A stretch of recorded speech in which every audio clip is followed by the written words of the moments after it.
Obbolonni moo'edha. Dhugoomsaaf dhiiga hoolichaatiin dinicha mo'an jedha. Moo'ichatu ta'e galanni gooftaaf haa ta'u. Namni yoo dhugaa obbolota koo inni kan biraan inni ba'aa qabu immoo inni gaaffii qabu immoo gooftaan koo gaaf tokko akka na faarfachiisaa jedhee amanachuu qaba. Amantiin nama keessatti dhugoomsi galanni gooftaaf haa ta'u. Kanaaf nan beeka Saamii fi maatiin isaa baay'ee lolamu baay'ee hojiin jira Waaqayyoommoo galanni gooftaaf haa ta'u. Lafa dhadhaan jiruuti titiisidhatti yookiin maasheen kan isidhatti iddoo biraatti hin gortu badaa waa jira jechaadha galanni gooftaaf haa ta'u. Beenna hundi keenya waan kee darbinu akkasumatti hin miti. Cubbuu hojjennee baqan qoramen karaarraa kaannee namarratti kaanee ammina hojjennee qoramuu dhiisuu gooftaan nu gargaaru. Garuu kana alatti isa dhufuuf itti gaafatamaa jira. Galanni gooftaaf haa ta'u. Ituma dhugaa buututti fufeeyyuu lallaba koo itti fufana turantu fakkaata Saamiin gara ogummaatti gale. Ogummaadha ani mosam lallabarra galanni gooftaaf haa ta'u. Taayiman dhaggeeffadhe afuruu qulqulluu kennatti fufu gaachaan ture garaa kuwaan. Ani immoo maaliif eenyuun lallabamu wangeela lallabamuu barbaannu nuti. Ani madda turuun koo deeqaa 5 ture 10 ture garummaanu wangeela lallabamuu isaati. Warra kan Yesuus Kiristoos akkas jedheen. Maal jarri tokko maqaa keetiinitti afur seexana baasuu yennaani. Warra nuyi mormine gara keenyaa dhiisaa jedhe. Gara keenya galanni gooftaaf haa ta'u. Achinis isa ta'u sanas immoo wangeela lallamu jedhe Phaawulos immoo kanaaf obboloota koo wangeelli olii isaa hiika nuni kan adda jirruu fi dhugoomsaa biyya lafarra jira baay'ee. Waan biraaf hin jiru. Dhugoomsaa kana baannee gaafa deemnu mandara kee gaafa dabarru gaafa waa'ee maqaa gooftaa dubbannu Yesuus Kiristoos sanaa du'ee du'aa ka'een amanaa jechuu keenya dhugoomsichuun kanumaadha. Galanni gooftaaf haa ta'u. Mee nuti dubbadhu nu Waaqayyoon. Haaleluyyaa. Dubbataa ture hin dubbata Waaqayyo. Isa tokko duwwaa dubbatee ifna ta'u jedhe tokko duwwaan hin ga'a tokko dubbannaan. Haaleluyyaa. Jiraataa bara baraa gooftaa abbaa keenyaaf uumaa keenyaa. Ati amanamummaa keen bara baraan jiraatta. Amma dubbattu geessaa waan dubbattu raawwatta. Qixxeef fakkaataa hin qabdu. Bara keessa darbitee hojjetta. Baroonis hin danqani. Ol jechuuf gad jechuun namaa yaa Waaqayyo lapheen namaa ol ka'ee gadi ka'ee sin dhibu hojjechuudhaaf ati aboo qabda. Isa didee micciirtee deebifteeti warra kasaa ol hojjetaa kee godhatte mi'a koo baata jettee gooftaa. Isa tole jedhee hojjetetti immoo irra teessee hojjetta. Jabaa yaa Yaaqoob si galateeffannaa galanni siif haa ta'u. Maaltu sitti hir'atee irrina hin qabdu gooftaa guutuu waan hundumaan. Qabeessa ati maqaan kee ulfaatu. Amma maqaa Yesuus Kiristoosiin yeroo gabaabaa qabnutti dubbadhu. Nummoo kasa dhageenyuuf nu gargaari. Kanaan kan mormu maqaa Yesuusiin haa jedhamu. Maqaa gooftaa keenyaaf fayyisaa keenya Yesuus Kiristoosiin si kadhannaa. Ameen. Ulfinni galanni Waaqayyoof haa ta'u. Mata dureen itti dubbii Waaqayyoo barru ogummaa Waaqayyootti guddachuu kan jedhudha. Ogummaan Waaqayyoo Kiristoos mataa isaati. Karaa biraa Kiristoos guddachuu jechuudha. Maaliif Qorontoos duraa boqonnaa tokko Kolkoos soddomannaa dhaqanii gaafa ilaaltanii Waaqayyo Kiristoosiin ogummaa keenya nuuf godheedha Phaawulos. Inni jedhee kanaaf ogummaa Waaqayyootti guddanne jechuun Kiristoositti guddanne jechuudha. Yeroo darbee waggaa haaraa irratti waldaa kanatti kan barsiifame waa'ee mootummaa Waaqayyooti. Mootummaa Waaqayyoo mootummaa nagaa gammachuuf qajeelinaati kan jedhu barree. Yeroo darbee immoo itti aansee luba caalaan iddoo kanatti gama sobaan dhaabatinaa gama dhugaa dhaabadhaa. Sababiin isaa dhugaan hin mo'aatii kan jedhu firdii qajeelaa kennaa Waaqayyoo kan jedhu barree. Amma immoo ogummaatti guddadhaa nuun jedha Waaqayyo. Ogummaan barumsaan dhufa miti. Ogummaan waggaadhaan dhufas miti. Ogummaan akka namni ilaalutti miti. Kanaaf macaafa qulqulluu keessaa warra dhuguma Waaqayyoo isaan gargaare. Warra ogummaa Waaqayyoo dhimma ba'an. Waan isaan bara keessatti hojjetan warra afanii barumsa ta'e nuuf barumsa nu ta'e. Kanaaf har'a achi keessatti of ilaalla. Kanaaf tokko lama keessaa warra Saamiin jedheera. Ogummaan namni anaaf dhaga'u garuu nagaatti jiraataa jetti. Macaafa fakkeenyaa boqonnaa tokko lakkoofsa 33 jira. Wanta hamaa hin sodaatu hin birratus hin jetti jedha dubbiin Waaqayyoo. Eewuuf namni dhaga'u namni ogummaaf dhaga'u. Akkuma isin jedhe ogummaa keenya Kiristoos. Kanaaf waa'ee ogummaa barragaa waa'ee ogummaa maal akka ta'e xinnoo ishee seensa hin kenna har'a itti fufnee barra sababiin isaa macaafa qulqulluun obboloota koo wanta nuni akkas banannee ta'uu keessaa baafnee isumaan jiraannu duwwaa miti walitti qabataa. Kan dubbadhe ta'e hin beeku namichatu macaafa dubbifadhaa jedhe. Macaafa dubbifadhee calluma dheen banadhee gaafa banuu Yihuudaan of ajjeeseedha.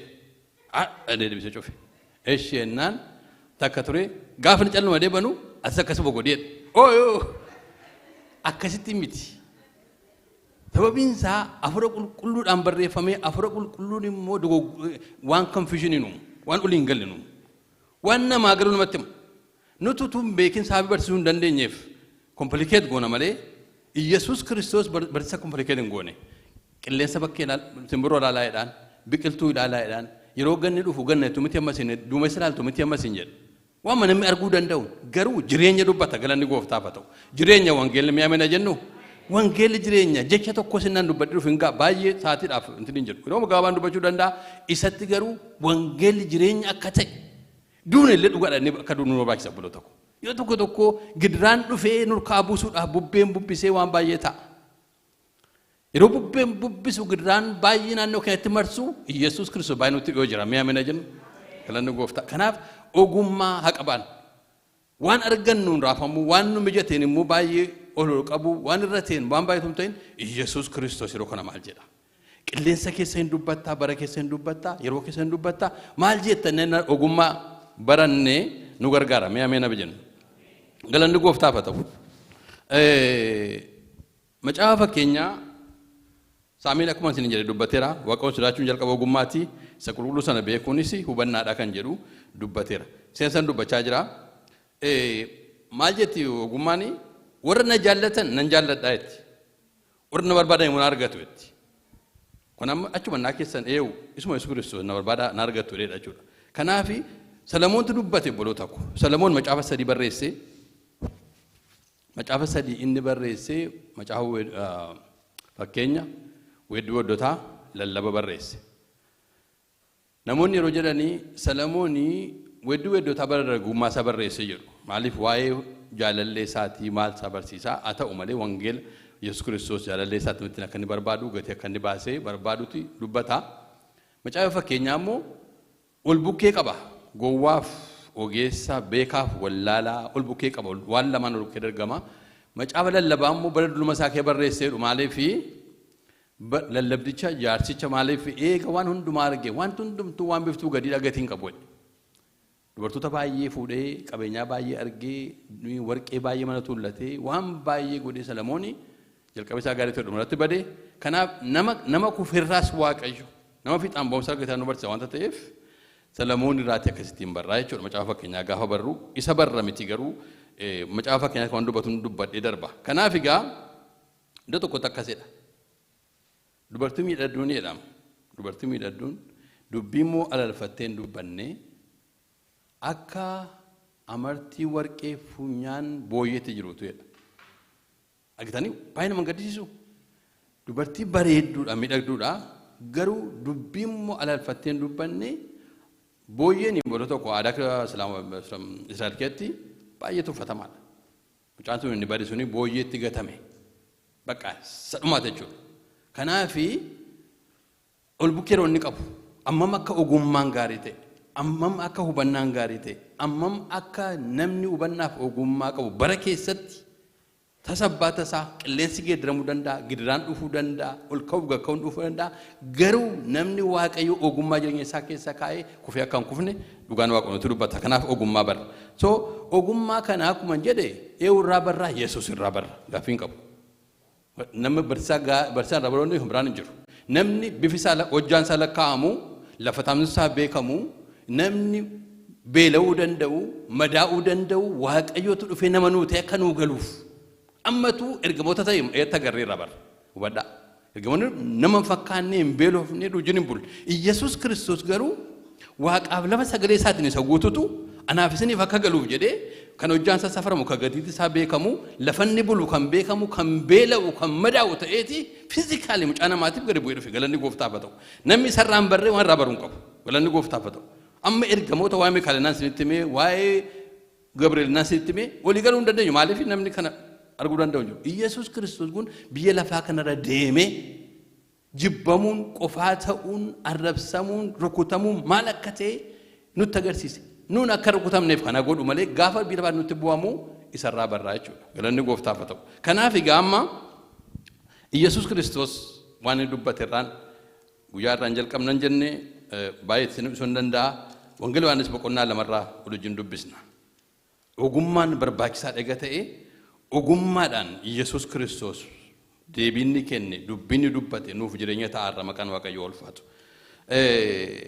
Wangeela Luqaas boqonnaa 2:41 irraa kaaseen dubbisaa fuula 84 irra jira warra barbaadanii fuula isaa barreesseen jira achirratti. Wangeela Luqaas boqonnaa 2:41 irraa kaasee fuula 82 irra jira. Yesuus Kiristoostu akkas jedha. 41 irraa kaasee akkas jedha. Mucichi Iyyasuus mana qulqullummaa keessatti. Mucichi Iyyasuus mana qulqullummaa keessatti lamaadha. Isa tokko yeroonni haadhaaf abbaan baatanii geessanidha. Amma garuu yeroon isaa jenna qummoo agartu. Isa lammataati kun. Abbaaniif haati mucichaa waggaa waggaan ayyaana Faasikaa ayyaaneffachuudhaaf gara Yerusaalem hin dhaqu turan. Mucichi waggaa 12 yeroo guuteetti akkuma amala isaanii ayyaaneffachuudhaaf ol ba'an. Ayyaanichi eega darbee gara mana isaaniitti yommuu deebi'anitti mucichi Yesuus Yerusaalemitti hafe. Abbaan isaaf haati isaa garuu akka inni biraa hafe hin beekne. Miiltoo wajjin waan jiru se'anii adeemsa guyyaa tokko erga adeemanii firoota isaanii biraa waan isaan warra isaan beekan biraas in yaafatan. Dhabnaanis isa barbaaduuf Yerusaalemitti deebi'an. Guyyaa 3 booddee immoo mucicha mana qulqullummaa keessaa barsiisota gidduu taa'ee isaan utuu dhaggeeffatu gaaffis utuu isaan gaafatu argan. Warri isa dhaggeeffatan hundinuu immoo hubannaa isaaf deebisuu isaatiif hin dhiqifatan. Abbaan isaaf haati isaa achitti yommus argan irrifatan. Haati isaa yommus yaa ilma koo maaliif akkana nu goote? Kunoo abbaan kee anis baay'ee yaaddofne si barbaadaa turre jetteen. Mucichi immoo deebisee maal attamitti na barbaaddanii? Mana abbaa koo keessatti argamuun akka anarra jiru hin beektan turtanii? Isaaniin jedhe. Isaan garuu maal jechuu isaa akka ture hin hubanne. Kana booddee mucichi abbaa isaa fi haadha isaa wajjin Naazreetitti deebi'e. Isaaniif abboomamaas jiraate haati isaa garuu dubbii kana hundumaa garaatti hin qabatti turte. Yesuus immoo Waaqayyoof namoota irraa ayyaana argachaa namummaadhaaf ogummaadhaan hin guddata ture jedha. Galanni gooftaaf haa ta'u. Eega Iyyasuus ogummaan guddatee nu guddachuun dura jiraadha. Ishee maduwaan kee qabadha achi keessaatiisa. Ayyaanaan argachaa qaamaanis hin guddataa, ayyaanaanis hin guddataa, ogummaan hin guddata kan jedhudha. Israa'eloonni waggaatti 3 deddeebi'anii waaqessu Yerusaalemitti. 3 deddeebi'u. Ayyaana sana keessaa tokko ayyaana Faasikaati. Ayyaana inni isaanitti dhaqan kun ayyaana Faasikaa ture. Kana immoo seera ba'uu keessatti Museen seera kaa'eera. Maaliif waggaatti 3 isaan dhaqanii fi sababa qabu. Amma nuuni akkuma nuuni ijoolleen as dhufan waldaa kana dhufanii afaan Oromoos nurraan baratu, aadaa waaqeffannaa keenyaa hin beeku, akka nuti jiraannu hin beeku. Isaanis akkuma kana aadaa isaanii hambisuudhaaf amantii sana akka isaan tursaniif, afaan akka isaan tursaniif ijoolleenis waggaa 13 gaafa guutan akka dhaqan godhama ture. Yaada keessa nuti qabaa ijoolleen sa'aatii geenyaan dhufan nan beeka. Sa'aatii xinnoo qabna. Kanneen kan daqiiqaa 15 wajjin naa kenname naafi kana 15 jinuman fixa. Yeroo baatti dabarra wanta ta'eef. Kanaafiti waggaatti 3 dhaqu 3 kana keessaa tokko ture jechuudha. Ilaa akka seera sana barreeffamee jirutti waggaatti kan dhaqu ijoollee keessa nama waggaa 13tu dhaqa. Lafis fagoodhaa, bineensi jiraachuu danda'a, caakkaan jira, waan baay'ee jira wanta ta'eef 13 gaafatan dhaqu. Yesuus Kiristoos garuu waggaa 12tti dhaqe. Wajjin Yoosefii fi harma isaa wajjin. Gaafa achi dhaqu gaafa dhaqu yaaduu dandeessu qaame. Yesuus Kiristoos isaa Museen iyyuu nama argee hundumaa rifachiisan jaallatama tureedha. Yesuusin amma akka jaallatan yaaduu dandeenya namoonni safaraa. Takkaa namni ijoollee Yesuus Kiristoos dhalachumaa kaasee namoonni naannoo isaa jiran naannoo sana jiran hin jaallatu turan maaliif akka mucaa guddataa jiru. Kanaaf maal se'anii silaa nama wajjin taphataa hin jaallata nama wajjin jira se'an isaan gaafa galuuf ka'an. Maal godhu obboloota koo Yerusaalemiin dhaqaniiti guyyaa 7 daasii keessa taa'u. guyyaa torbaaf ta'anii waaqeffannaa sana fixanii deebanii galu. Amma jarri Maariyaamii fi Yoosefii miiltoo maa wajjin namuma wajjin duukaa jira se'aniiti deemanidha. Yeroo tokko tokko Yesuus Kiristoos naa wajjin jira, Yesuus naa hayyame jennee yeroo deemnu jira utuu adda baafatin. Garuu salphaa miti deebuunsaa. Ammam deeman jedhe beektu deemsa guyyaa tokko deemanii obbiraa dhabanidha. Same place, same location. Waggaa waggaatti dhaqu karaa tarkaa badeemanii achitti deebi'uuf garuu took them 3 days. Guyyaa 3 isaan fudhate.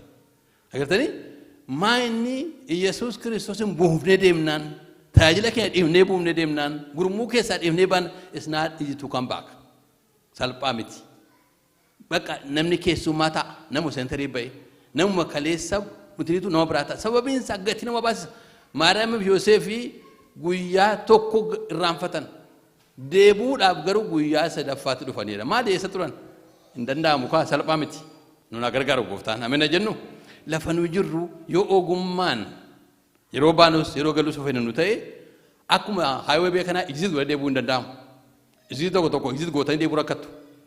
Salphaa miti bakka biyya ormaatti astanaan ishee biyya na bennaa biyya biraa gaafa nu garuu bakka nama gaafa asii bannaan deebuun hin jiru. Akkan highway na dadda waan ta'eef salphaa miti jechuudha. Salphaa miti dhaame. Salphaa miti gooftaa buusanii deebuun nu gargaaru gooftaan.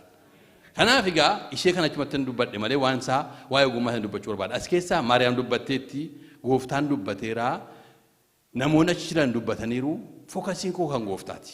Waan gooftaan dubbateedha. Gooftaa Kiristoos. Yaaduu na dandeessanii mana qulqullummaa keessa kan jiranii warra barsiisota macaafaa saaduqoota fariisota gurguddoota seera beekantu ta'a ture achi. Isaan gidduu ta'aadha. Ulfinni gooftaaf ta'u Yesuus Kiristoos kan sin dhibu iddoonsaa all the time gaafa du'aallee karaa gaafa deemullee seentariidha. Mi'a meena jennu alaannuuf seentarii Yesuusiif takkaa moggaan barbaadu moggalaannaniif tokkeera. Kan inni barbaadu by any means gurgurtoota gidduutti isa ta'u walaloota gidduutti yoo agartan gaafa fannoo gara kamaa yoo deemu ee jira gidduu isaanii bu'ee deemedha. Gaafa irbaata qulqulluu gidduu isaanii ta'a ture. Yesuus Kiristoos pozishiniin isaa jireenya keenya keessa seentariin gaa'ela keenya, seentariin tajaajila keenya, seentariin baanee galu Yesuusin hin taane taanaani rakkina guddaa ta'a. Out of balance taanne kan. Baay'een gaafa barbaannu gashinee gaafa barbaannu dhiifnee deemna yoo ta'e. Gaafa barbaannu gidduu goonee gaafa barbaannu moggalaan naanna'een hojjetu. Isa miti afur qulqulluu gasa nageessaa irraa nan deebi'a. Amma ogummaa mataatti ilaaluun barbaada har'a. Ilaa Yesuus Kiristoos isaan inni isa dhaqee akittafee dhaqaniiti gaafa dhaqanii gaaffii gaafataa deebii deebisa. Jarri dinqisiifatan mucaa waggaa 12ti. Maal gaafata beektu? Yesuus kun eetti dhalataa'edha. Yesuus kun atamittiin dhufi maaltu kerra inni beekama already kennameera. Kanaaf macaafa isaan barootaaf dubbisaniiti mucaan waggaa 12dha hin deebisaaf hin gaafataaf. Ogummaadhaaf hubannaa addaatiin gaafa dinqisiifataniiti hin gaafataa hin deebisa. Kana booda as galagalee jiratti harmee isaatii fi Yoosefitti. Akkuma beektan seenaa kana Maariyaam qofaatti gaafattanii akka afur qulqulluun ulfoofte beetti. Yoosefin yoo dhuunfaatti gaafattanii nan dhiisa dubbii kanaa utuu alatti hin beekamin jennaan afur qulqulluun itti dubbatee innis abjuudhaan itti himamee akka kan isaan taane beeka. Garuu aadaan Israa'eliif aadaan keenya tokkuma. Ijoollee mana keessatti guddiftan maqaa keessanii waamamti. Qe'ee keessanii nama guddate yeroo baay'ee namoota adda addaayyuu maqama geeddaraniiti itti waamu. Biyya keenya akkuma kana. Kanaafi mucaama koo jedhe Yoosefis isheen kunis mucaama Yoosefii abbaa keetiin jette. Abbaan kee haati kee si barbaanna miti yoo jette. Eessa waan sadii qabatanii hin barbaada. Har'a waan tuu gadi hin bahin waan baay'ee taasisuu hin danda'u taa'ee waan qabu. Iddoo fi nama wajjin haasofnu. Yesuus Kiristoos yeroo beekaa iddoo beekaa nama taasisuu beeka. Warra gabaatti galee taasisee miti. Eewu taasisee eessa yeroon isaa yeroon itti haasa'u akka ta'e beekaa. Iddoon isaa mana qulqullummaa keessa akka ta'e beekaa. Mana qulqullummaa nuyi nu taasisaa jirarraa. Sadaffaa immoo nama taasisuu beeka. As keessaas namatti haasa'u afura qulqulluu qaba. Mi'a meena jennu. Yoo kana sadan qabanne jireenya keenya keessatti. Kana sadan naa qabanne dhugumaan siniin jedha. Anaan waaqoo kan na barsiisa kanaadha. Kana sadan qabannaan tarii yeroodhaaf waan garaagaraa ta'uu danda'a. Yeroodhaaf waan baay'ee jechuu danda'a. Kun sadan garuu annuura kiristaanaatti waanta ta'eef jireenya keenya keessatti kufneen kufnu. Mi'a meena jedha. Yesus Kiristoos iddoo beekaa yeroo beekaa amma jira taasootti ka'e itti aasaa inni kaafii maal jedhaa naan dhuftee Maariyaamii haatisaa maaliif akkas nu gootaa itti maalan godhee nuni namoota wajjin deemte jennee bakkeessi barbaanna iddoo biraa si barbaanna ati garuu as jirtaa naan iyyatti argamuu irra ture dabatanii iyyatti argama Yesus laphee kee keessatti argama iddoo biraa hin barbaadin mana qulqullummaa isaa keessatti argama mana qulqullummaa Saamoosii eessatti argamuu irra ture yeroon kun yeroo hojii kootiiti bakka inni jiru addana nama itti haasa'u moorra kanaadha seera kan kuusaa waan ta'eef gaafachuunis kan irra jiru irraa baruu sura baay'isee baruu irra jiru isaanii jedheen galanni gooftaaf ta'u kanaaf Yesus Kiristoos yeroo isaa beekaa iddoo isaa beekaa namatti dubbatu beeka isheedhaan garuu maal jedhee ishee maal jette abbaan koo abbaan kee fi ani si barbaannetti mani achumatti garuu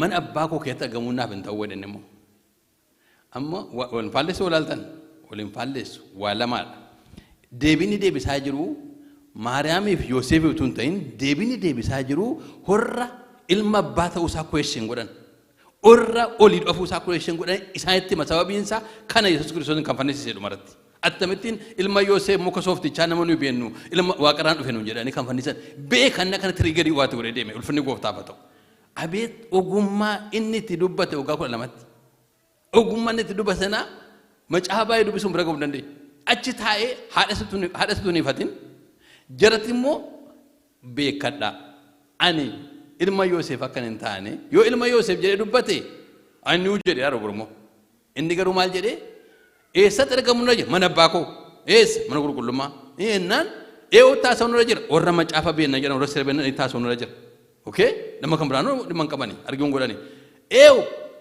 yeroon koo immoo ammaa jedhe galanni gooftaaf ta'u maal beeka ta'u Yesus Kiristoos yeroo isaa beekaa iddoo turuu irra jiru beekaa waan deebisu beeka isaanitti immoo hamaa dubbate miti galee abboomamaa jiraateedha afur abboomamuu qaba galanni gooftaaf ta'u isaaniin hin tuffate miti isaan hubannaa isaaniitu lafanni jiru hin geenye wanta ta'eef jaraan dhaggeeffadhaa warra beektota of hin jedhanii dhaggeeffadhaa isin ani ilma abbaati manni kun mana abbaa kootiiti boru immoo gadi noofa boru garuu itti ofumuu hin gaaroon isaa roon immoo warra nagadan gadi noofa ani tan dhufaa jechaa irraa jiru galanni gooftaaf ta'u hin oofee qabni Yerusaalemiin dhufe kanaaf ogummaa jechuun yeroo itti dubbannu iddoo itti waa goonuu fi nama jinuun goonu macaafa qulqulluu keessaa gaa ilaallasa kanaa jechaadha mee isa kanumaan nan darbe gaariidha yoon baay'ee yeroo deemaa jira kanaafi isa kana eegan akkas jedhee booda waggaa sadii akka isaan dhufteetti meera gaaffii Maariyaamiif deebisaa kanumaan nan darbaa Yesus Kiristoos baay'ee guyyaa isaa beeka hojii ani sana ergee guyyaan hojjechuu waan narra jiruuf yeroo itti namni hojjenneen dhufaa jedha ture hin beekan isaan Yohaannis boqonnaa 9 irratti yeroo baay'ee waa'ee yeroo kenna Yesus Kiristoos yeroon itti hojjechuun irra jiru amma yeroo namni itti hojjenne halkan hin dhufaati jedha utuu ifu jiru hojjennaa jedha inni galee kanaaf yeroo itti hojjechuu isaan barsiisaa ture ofiisaatti hojjeta egaa amma yeroo kana dubbannu akka adaraa kanaan jedhu hundumti keenya ofii kooti waaquun kan kanuma ture keetti of argee yeroon yaa gooftaa ani eddaa yeroo koo maleen iddoo koo maleen nama roongiitti wajjin dabarseen yeroon koo badee jedhee waa itti gaabbii qaba isaaf immoo ogummaa namitti irratti yoo jiraate haa kadhatu jedha Yaaqoob inni galee isin keessaa ogummaa kan irratti jira inni immoo haa kadhatu Waaqayyo immoo akka guutee kennaafidha inni galee kanaaf kadhannaa sana ofiif kadhannaa jechuudha yeroo afur qulqulluun dubbatu iddoo tokkotti dhugumayyuu yeroo koo maleen godhe yookiin eegaroon darbe yookiin immoo utuu yeroon hin ga'in yeroon murteessaadha utuu hin ga'in yookiin eega darbe gochuu eegasii booda immoo iddoo malee immoo gochuu nama wrong person wajjin immoo gochuu kuni baay'ee murteessaadha kanaaf yeroo waan nuti irra ta'eef garuu Waaqayyoon ogummaa kadhannaa jechuudha amma sina nama tokkooti dafee isinitti himuu yaada Saamu'eel nama jedhamu akkuma isin beektanii Saamu'eel kuni mucaa kadhannaan argameedha akkuma amma saameen dubbisee nama jalqabee amma xumuraatti mudaa hin qabnedha Saamu'eel baay'een raajonni baay'eenis abboonni amantii baay'een yookiin jalqaba bareedanii dhuma badu yookiin dhuma badanii jalqaba badaniiti immoo dhuma bareedu amma Phaawulos fakkeenyaaf jalqabatti ari'ataa ture nama waaqayyoo ta'e Saa'ol inni mootiin immoo jalqaba gaarii ture waggaa lama booda immoo waan biraa ta'eeti geeddarame garuu Saamu'eeli jalqabee nama xumume akkuma Phaawulos dorgommee koo raawwadhe nama jechuu danda'udha isa duwwaatu hin ta'in saba waamee isin gidduutti waan hin balleesse jira jedheen dhuma ragee jaarummaataatti nama gubboorraa fudhee jira nama miidhee jira namni tokko as baay'ina namni tokko dhibe jajjabina akkasii qabaachuun waan guddaadha bula tokko saba kana tajaajilee ammanii gaafan dhukkube nan gaafanne gaafan na barbaade nan barbaanne naa dhaabadhee nan hin danda'u waan baay'ina tirrata inni galee tajaajilu garuu Saamu'eeli namuun tokko himattuu kottaas baay'ina nama dhibu nama waaqa gargaaree jechuu kooti waan amattiin jedhan hin qabnedha kanaaf nama kanatu ogummaa isarraa baruun dura jiraata qaba yoo tokko tokko Yesuus irraa ogummaa hin barraa buloo tokko inni immoo Yesuus kaa'een yeroo waa dhageenya namni baay'een akka jedha yeroo Yesuus kanan godheete inni immoo waaqayyoodha kaasin jedha maaliif sababa uumachuuf jedhee ani danda'u waan ta'eef nan godhachuu barbaada lakkii namni iyyuu hin godha mi'amina jennu namni waaqa gargaaree iyyuu hin godha kanaaf hin danda'amu kaayennee istaandardii ofirraa akka hin fageessineef waaqayyoo namumaan nama akka keenyaan dadhabootumaan waa hojjete irraa baraa'edha kanaan itti tola gaa'inna isarraa barraa jechuudha waa'ee ogummaa Saamu'eel irraa ogummaa barra Saamu'eelin xinnoo ishee seenaan sitti mee akkuma beektan wareegaan dhalate kakuu waaqayyo inni Haannaan boossee waraanamtee waaqayyo lola baay'ee booda kenneefi isanni kenneefi mollaatteefi mana waaqayyoo fi mana waaqayyoo immoo yeroo laattu mana Eelii jiraate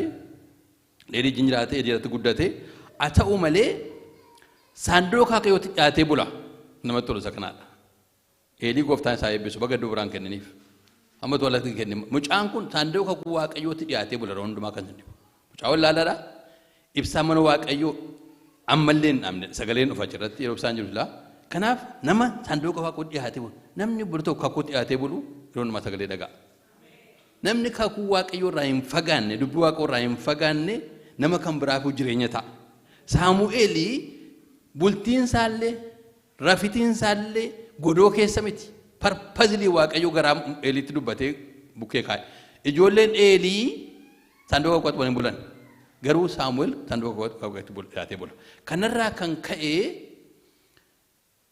Israa'eliin hin bulchu duwwaa miti dubbinni dubbatee Daanii amma Barsheebaatti wanti dubbate lafa hin bu'u ni galee raajiidha bulchaadha geggeessaadha waan hundumaati mudaan qabu ture Saamu'eel garuu sabatu oluu sadan ka'ee bitaa mirga laale yeroo waaqayyoon ilaaluu dhiifne yeroo gara fannoo ilaaluu dhiifne bitaa mirga laaluu buloo tokko biyya kana dhufne irraa waaqa biyya kana nuuf fideera eegan biyya kana nuuf fidee waaqa isa biyya kana nuuf fidee dhiifne yeroo namoota ala kanaa warra mooderni ta'an warra waan baay'ee isan duukaa taanu isuma agarru kanatti galaa deemna baqannee kaabadhu kanatti galaa deemna Israa'eloonni waaqayyoon isa biyya garbummaa isaan baase isaan gargaare isa du'a jala isaan baase isa isaan koochoodhaan baate irraanfatanii bitaan mirga laalan bitaan mirga gaafa laalanii warri kun mootota qabu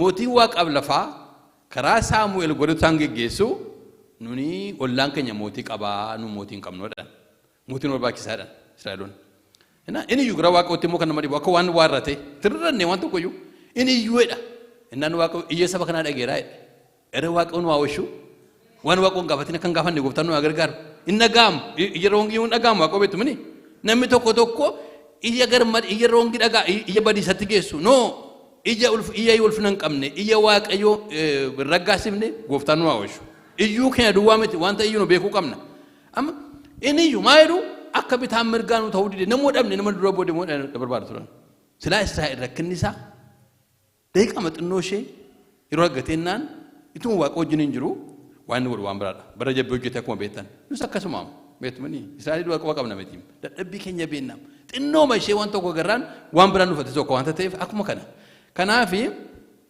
nuu kenneennanitti Israa'elii fi mootii barbaada gadhe kanaaf mootii kana yeroo barbaadu gaa isa kanan isinii dubbisa maal jedhee macaafa Saamu'eel isa duraa boqonnaa 9 lakkoofsa 15-16 waan dubbisa isaan dubbisu waan ittiin dheeressu seenaa isaan akkuma itti himuu yaala kunis fuula 331 irra jira yoo baafachuu barbaadan namoota barreeffachuuf baafachuu barbaadaniif kan kenna fuula isaa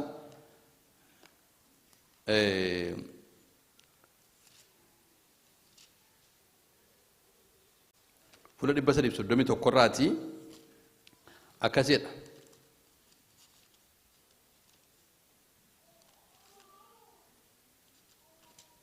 Lakkoobsa 15-16 dubbisa.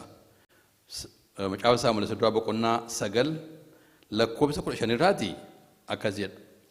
Waaqayyoo kaleessumti Saamu'eelitti waa'ee kanaa mul'isee boo'ichi saba kootii waan na bira ga'eef ani gara isaanii ilaaleera.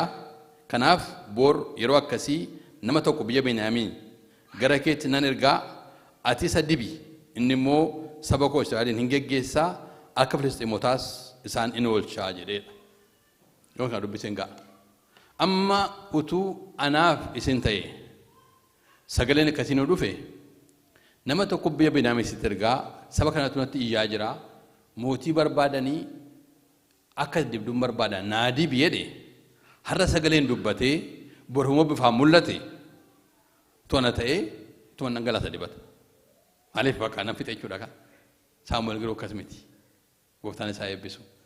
Maaliif dhageera mini hin mul'ate mini maal dubbattare bakka kanatuma kana mini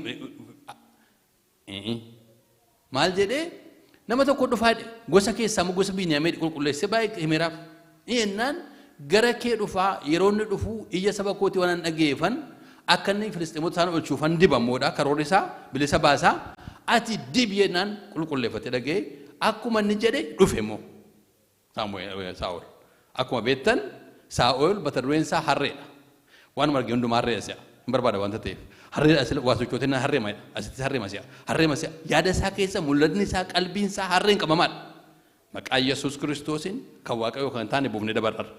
Hin buufna namni tokko tokko ol ba'ees gabbees mata dureen isaa waan kan Waaqayyoo hin taane harree maqaadha malee nus maqaa adda addaa qabna.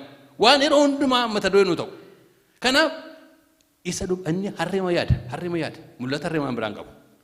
Amma harree barbaadaa dargaggeessi tokko duukaa jira guyyaa 3 guutuu karaa deemanii beela'aniiru dadhaboodha waan baay'ee jira harreen immoo badde. Karaatti immoo deebisee yaaddoo qaban maal jennaan amma immoo baduu harree du'atu hin ta'in baduu keenyaaf iyyuu yaaddaa abbaan keenya shoo qaban yaaddoo dabalameef. Waaqayyo immoo namoota yeroo argachuu barbaadu way keessa gasha. Yoo waa keessa gashe hin dhageenyu wanta ta'eefi akka biyya keenyaa beektumni yeroo saawwa kattabanii ol gashee duwwaatti cufu waan wayidha. Akkasitti malee dhaabbattu isheetti isaa wanta ta'eefi achitti kattabu. Beektu yaada yeroo saawwa kattabu. Kanaaf qabaa keessa gashechuu barbaada. Amma harree dheebuu harree bakka abbaan keenya harree barbaadu isaan. Saamu'eelii kanatti mameeraa hin dhufan. Maal jedhu beela'aniiru tokkoffaa harreen baddeetti yaaddoo waa'ee manaa jira waan baay'ee tura ursa Saa'ol irraa. Nama akkasii dibdeennaan wanta ogatiin qabu. Nama akkasii dibnaan fudhatee bada jechuudha. Nama akkasii ati Waaqayyo ogummaa sii kenne mul'ata harree keessaa baasuu qabdaa. Mul'ata beelaa keessaa baasuu qabdaa. Mul'ata inni yaa'aa isaa deemu hundumaa gara kuttee boodatti eegani nama kee ta'e nama Waaqayyoo ta'e booda dibda. Kanaaf Saamu'eelii inni ilaali. Nama kanatti dabatan dhangalaasuu jedhe. Akkasiin maal jennaan akkuma beektan diteerii isaan naqu walitti fide Waaqayyotu Saamu'eelii fi Saa'oliin hin beektu Waaquma walitti fide. Saa'oliin sabata argachuu hin danda'amu garuu dubartii tokkoon Saamu'eelin ilaaltuun isa ilaa kunooti jedhan amma yeroo dhufu agartu walitti fide divine appointment Waaqota walitti fide. Kanaaf ol argatan yeroo argatanii jalqaba maal godhe beektu Saamu'eel harreen argamteetti boqoddu jedhe galanni Gooftaaf haa ta'u. Hallelujah. Boqoddu dhaame Waaqayyo boqonnaa dhufa kenna. Boqonne malee ulfina Waaqoon agarru. Utuu kamnu takka gama takka gamana takka harree takka sakan takka nama takka ofii keenya utuu wajaawwanyu waan agarru Waaqayyo gabii nuuf kenna. Ameen. Gabiitti mana dubbatu Waaqayyo hojjetu Waaqayyo. Gabii qabaadhaa jedhan Waaqo akkan ta'e baraadha Waaqayyo. Yeroo baay'ee ofii koon gaafa nakkeedhu magasaan kan guutate kedhan seenaa. Dhugaa Waaqayyo Waaqan waaqessu. Ofii kootiif qalbii diddirachaan barachaa ture ofii kootiif kana. Naa kenni ogummaa jechaan ture. Kameera kaa. Waan ta'u iddootti nu deebisuu barbaada Waaqayyo. Sanas qabna. Warri afaan Amaariffaa dubbatanii amsaa daabboo kamalaas aandu magmaxee shaala dheeruun. Gatiin qabu. Tokkuma nyaattee qabu booya malee sanatti sin buutaa arrabdee gatii malee qabama. Daabboo irraa 50 irraa buun gatii malee qaba. Nyaatteeruma jiraachuun lafuma Waaqoo si kaayetti iddoo waaqoo ergetti yeroo waaqayyo hojjettee hin ga'a. Mee ameen. Galanni sittin dheekkamatee hin beeku. Yoo tokko tokko tun hin beekin ol kaasee dubbata sagalee koo dhiifamu. Kanaaf egaa nama kana nama beelaa kana dibee hin gadhiisuu jedhe waaqayyo. Sa'aatiin koo ga'eera beekaa dhufaniiru. Dibee hin gadhiisuu mul'ata harreen keessaa baasee jalqaba harreen argamteetti hin boqote.